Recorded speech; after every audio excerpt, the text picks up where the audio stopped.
ఆనందమైన జీవితం కోసం మన పెద్దలు అనుభవంతో చెప్పిన జీవిత సత్యాలండి.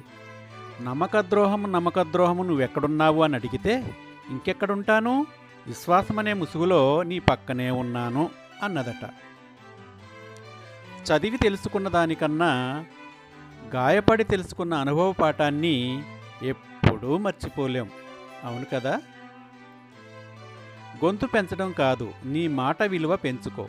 వాన చినుకులకే తప్ప ఉరుములకు పంటలు పండవు కదా. నిజమే కదా. చేసే పని చిన్నదని సిగ్గుపడకు.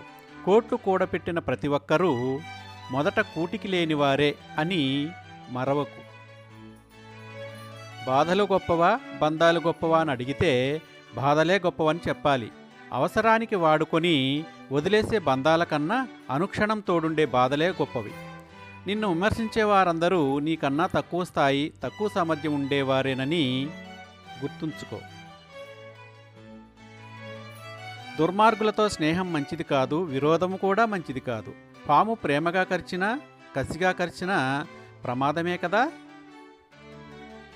నీతో అవసరం ఉందంటే నిన్ను అప్రశంసిస్తూ, నీతో అవసరం లేదంటే నిన్ను విమర్శిస్తూ ఉండే మనుషులను నీ జీవితంలో ఎన్నటికీ నమ్మకు.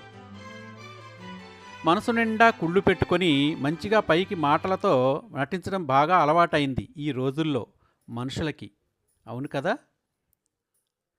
శ్రద్ధ లేని చోట శ్రమ ఉండదు, శ్రమ లేని చోట ఆనందం ఉండదు, ఆనందం లేని చోట శాంతి అసలే ఉండదు. నమ్మకం అనే పదం వింటే చాలా నవ్వొస్తుంది. ఎందుకంటే నా అనుకున్న వాళ్లే ఆ పదానికి అర్థం లేకుండా చేశారు. ఎట్టి పరిస్థితుల్లోనూ ఎంత కోపంలోనూ నన్ను ఎందుకు కన్నావని నీ తల్లిదండ్రులను అడగకు. థ్యాంక్ యూ అండి. Thank you very much.